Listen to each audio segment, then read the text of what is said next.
اگر الفاظ کے اعتبار سے ہم دیکھتے ہیں تو دو طریقے کے الفاظ ہوتے ہیں، بعض صریح ہوتے ہیں، بعض کنایا ہوتے ہیں۔ صریح الفاظ وہ ہوتے ہیں کہ اگر شوہر اپنی عورت کو وہ الفاظ کہے تو طلاق کے علاوہ کوئی اور معنی اس کا نہ بنتا ہو۔ ٹھیک ہے، اب اس میں چاہے وہ نیت کرے طلاق دینے کی یا نہ کرے، بعض کہتے ہیں کہ ہماری نیت نہیں تھی، تو یہ نیت کا معاملہ اس میں ہی دیکھا جائے گا۔ اگر یہ کب ہے میں چھوڑوں میری نیت نہ ہو تو یہ ڈائریکٹ جا کے شیشے کو توڑے گا ہی، اس میں یہ نہیں ہوگا کہ میری نیت نہیں تھی لہٰذا یہ ٹوٹنا نہیں چاہیے۔ تو طلاق سری کا معاملہ بھی ایسا ہی ہے کہ جب بندہ اپنے منہ سے ادا کرے گا طلاق پڑ جائے گی۔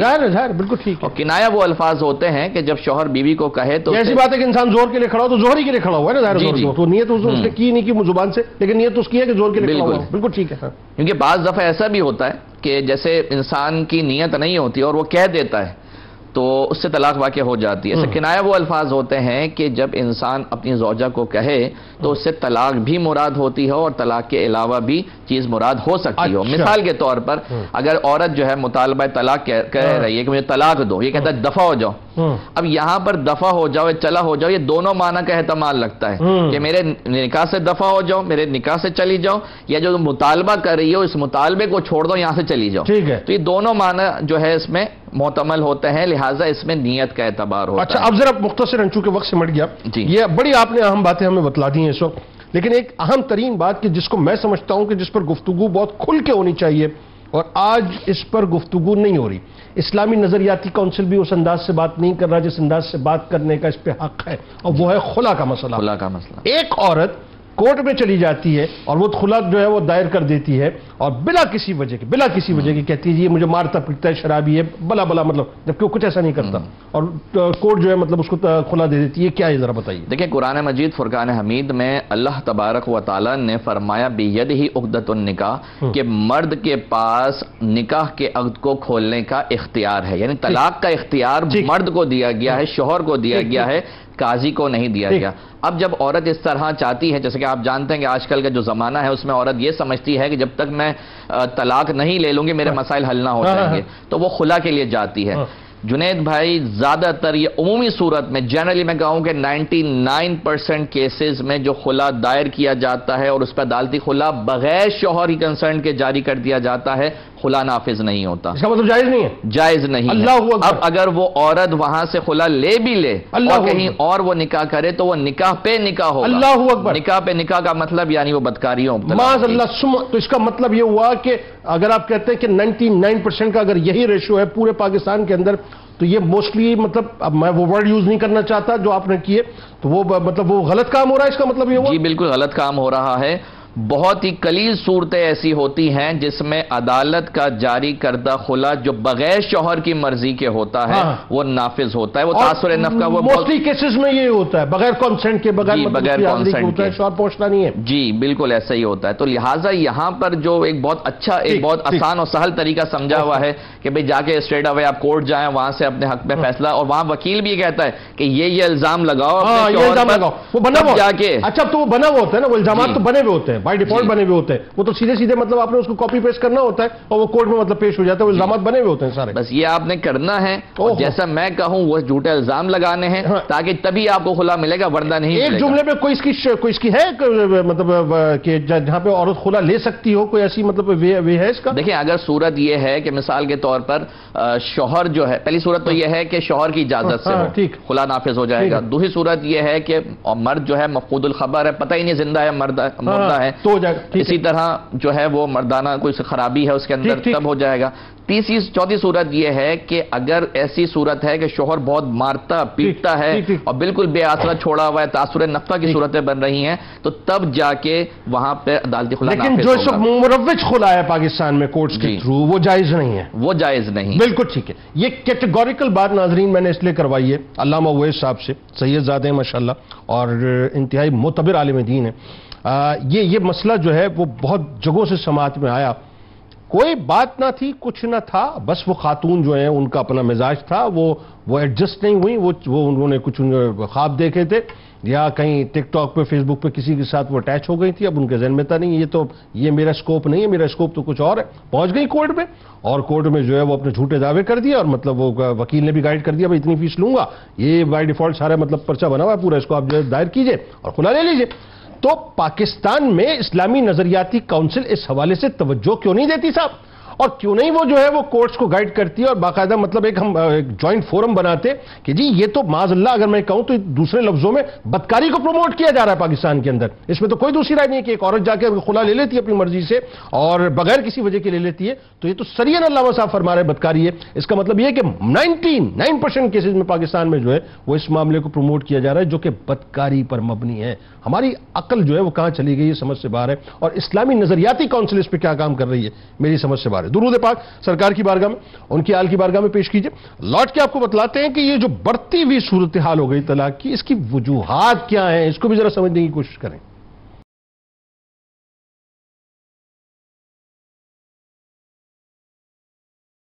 جناب ایک بار پھر میں آپ کو خوش آمدید کہتا ہوں. آج آپ کا موضوع ہے صاحب آپ کی بچی کا, آپ کے بچے کا, آپ کے بھتیجے کا, آپ کی بھتیجی کا, آپ کے بھانجے کا, آپ کی بھانجی کا, آپ کا موضوع ہے. یعنی طلاق کے مسائل اور احکامات کیا ہیں, بہت ضروری ہے اس پروگرام کو تو صاحب گھول کے پی لیجئے. اور آخر میں جو پیغامات انشاءاللہ جائیں گے اس کو بھی ضروری طور پہ جو ہے سننے کی کوشش کیجئے گا اور سمجھنے کی کہ بنیادی طور پہ مفتیان کہتے کیا ہیں اس حوالے سے. ایک بہت میں سمجھ لیجئے کہ ٹچی قسم کا, میں نے وقفے سے قبل کہا کہ لوگوں کو آ کے بتائیں گے, سوال ہے کہ یہ جو ریزنز ہیں, ریزنز کو مطلب جو ہے وہ میرا خیال ہے ڈیفائن کرنا بہت ضروری ہے کہ ایکچول ہو کیا جاتا ہے. مطلب آپ دو لوگ جو ہے نباہ کرنے کا وعدہ کرتے ہیں اور بڑی چاہ سے کرتے ہیں اور اچانک جو ہے وہ کبھی چند دنوں میں, کبھی چند مہینوں میں, کبھی چند گھنٹوں میں, اور کبھی ایسا ہوتا ہے کہ پوری عمر گزارنے کے بعد جو ہے وہ کئی برسوں کے بعد بھی جو ہے ڈیزاسٹر ہو جاتا ہے. وجہ بسم اللہ الرحمن الرحیم. جنید بھائی دیکھیں, بنیادی طور پر جس بات کو ہمیں بہت اچھی طرح سے ریئلائز کرنا چاہیے اور اکثر اوقات ہم اس سے نظریں چراتے ہیں وہ یہ ہے کہ ہمارا معاشرہ تبدیل ہو گیا ہے. مجھے یہ محسوس ہوتا ہے کہ جو گفتگو اگر ہم اس بنیاد پر کریں کہ ہم آج بھی اسی مدینہ سوسائٹی میں موجود ہیں جہاں پر لوگوں کی خواہشات دراصل شریعت کے تابع ہیں اور بڑی محبتوں کا سما ہے, تو مادی لحاظ سے دیکھا جائے تو ہماری معاشرتیں تبدیل ہوئی ہیں. Good, very good. لیکن اس کا ہرگز یہ مطلب نہیں ہے کہ ہماری سمت مادی ہونی چاہیے. Very true. بہت تو لہٰذا اب ہمیں غور یہ کرنا چاہیے کہ جیسا کہ ابھی مفتی صاحب نے بھی بتایا کہ طلاق بدعی یعنی ایک ہی لمحے میں 3 طلاقیں دینے کا رجحان, اس کی کیا وجہ ہے؟ تو اس کی وجہ یہ ہے کہ جیسے کہ میں نے کہا کہ ہمارا معاشرہ وہ نہیں ہے, ہمیں یہ جتنی جلدی مان لیں گے وہ درست ہے. تو معاشرہ کیا ہے اس وقت پاکستانی معاشرے کو اگر میں کہوں تو میں یہ کہوں گا کہ یہ فیوڈل معاشرہ ہے. فیوڈل معاشرے سے مراد کیا ہے کہ یہاں پر رہنا بلز کی پیمنٹ کے ساتھ جڑا ہوا ہے. اور دوسری بات یہ ہے کہ کیا ہمارے ہاں معاشی ہمواری ہے, مساوات ہے, تو ہم یہ سمجھتے ہیں کہ ہماری معاشرے کے اندر معاشی مساوات نہیں ہے. لہٰذا بعض لوگوں نے زندگی میں کبھی کوئی کام نہیں کیا, ان کے خاندان, ان کے پاس دولت, ان کے پاس زمینیں ہیں, اس کی وجہ سے معاشرے کے اندر وہ اپنے سٹائل, اپنی لائف سٹائل, اپنے رہنے کے طریقے سے بعض غیر ضروری خواہشات کو via media, via different practices, via different promotions, وہ ہمارے ایک عام middle class, lower middle class کے لیے نمونہ بن جاتا ہے. اور جب وہ نمونہ بنتا ہے تو ہم جو کہ مڈل کلاس اور لوور مڈل کلاس کے لوگ ہوتے ہیں ان کے لیے وہ لائف سٹائل نہیں ہے, لیکن وہ سمجھتے ہیں کہ یہ ہم بھی کریں گے. یہاں سے اس بات کا آغاز ہوتا ہے جہاں معاشرے کے اندر ایک انتشار اور افتراق کی فضا بنتی ہے. تو پہلی بات تو ہمیں یہ سمجھنی چاہیے کہ ہر خواہش کو, ہر لائف سٹائل ایکٹیویٹی کو قبول کر لینا اور اس کی بنیاد کے اوپر اس بات کو طے کرنا کہ میں نے اس کے ساتھ رہنا ہے, اس کے ساتھ نہیں رہنا ہے, یہ ہمیں ہرگز نہیں کرنا چاہیے. اسے ہمیں بڑے غور و خوف سے اور کریٹیکلی دیکھنا چاہیے. دوسری اور کیا وجوہات, اسی کے ساتھ ساتھ جو دوسرا بہت بڑا مسئلہ ہے وہ ہے مغربی اقدار کا در آنا. اور مغربی اقدار کا در آنا بھی یہ کہ ہم نے بغیر کسی جانچ پڑتال کے ہم ان اقدار کو بھی قبول کرتے چلے جا رہے ہیں. مثال کے طور پہ ہمارے ہاں اس جملے کا بہت زیادہ کثرت سے استعمال ہے کہ میں ایک جیتی جاگتی حقیقت ہوں, میرے کچھ حقوق ہیں, میں ان حقوق کو